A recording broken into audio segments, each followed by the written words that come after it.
हमारे चैनल पर आपका स्वागत है। श्रीमद् भगवत गीता हिंदुओं के पवित्रतम ग्रंथों में से एक है। महाभारत के अनुसार कुरुक्षेत्र युद्ध में भगवान श्री कृष्ण ने गीता का संदेश अर्जुन को सुनाया था। यह महाभारत के भीष्म पर्व के अंतर्गत दिया गया एक उपनिषद है। भगवत गीता में एकेश्वरवाद, कर्म योग, ज्ञान योग, भक्ति योग की बहुत सुंदर ढंग से चर्चा हुई है। श्रीमद् भगवत गीता की पृष्ठभूमि महाभारत का युद्ध है। अर्जुन, जो महाभारत के महानायक थे, अपने सामने आने वाली समस्याओं से भयभीत होकर जीवन और क्षत्रिय धर्म से निराश हो गए थे। अर्जुन की तरह ही हम सभी भी अनिश्चय की स्थिति में या तो हताश हो जाते हैं और या फिर अपनी समस्याओं से विचलित होकर भाग खड़े होते हैं।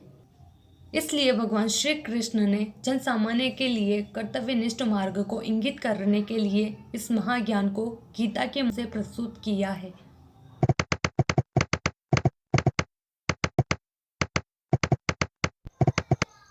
कुरुक्षेत्र के युद्ध स्थल में सैन्य निरीक्षण।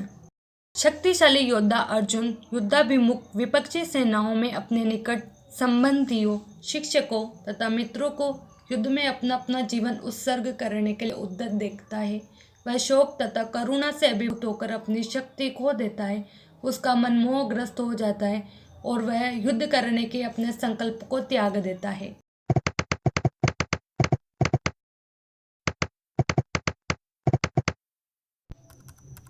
गीता का सार।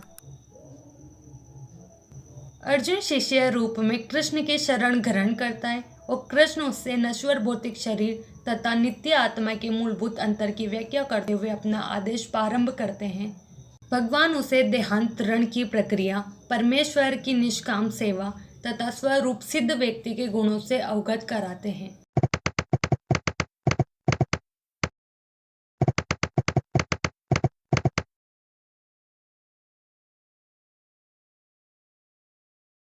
इस भौतिक जगत में हर व्यक्ति को किसी न किसी प्रकार के कर्म में प्रवृत्त होना पड़ता है, किंतु ये ही कर्म उसे इस जगत से बांधते या मुक्त कराते हैं। निष्काम भाव से परमेश्वर की प्रसन्नता के लिए कर्म करने से मनुष्य कर्म के नियम से छूट सकता है और आत्मा तथा परमेश्वर विषयक दिव्य ज्ञान प्राप्त कर सकता है।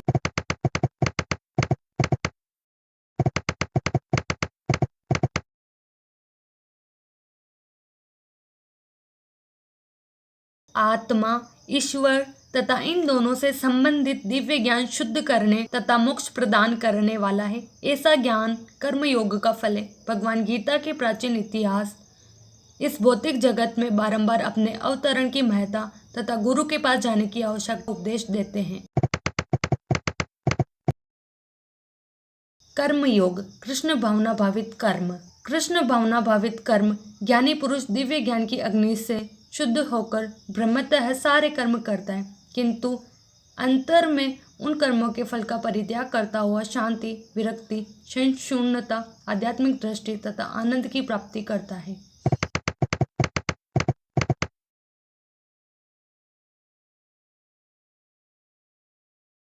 अष्टांग योग मन तथा इंद्रियों को नियंत्रित करता है और ध्यान को परमात्मा पर केंद्रित करता है। इस विधि की परिणति समाधि में होती है।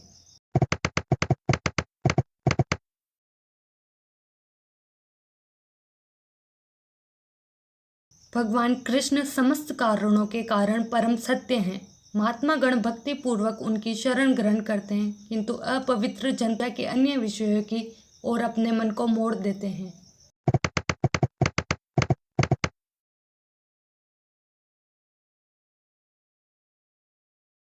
भक्ति पूर्वक भगवान कृष्ण का आजीवन स्मरण करते रहने से और विशेषतया मृत्यु के समय ऐसा करने से मनुष्य परम धाम को प्राप्त कर सकता है।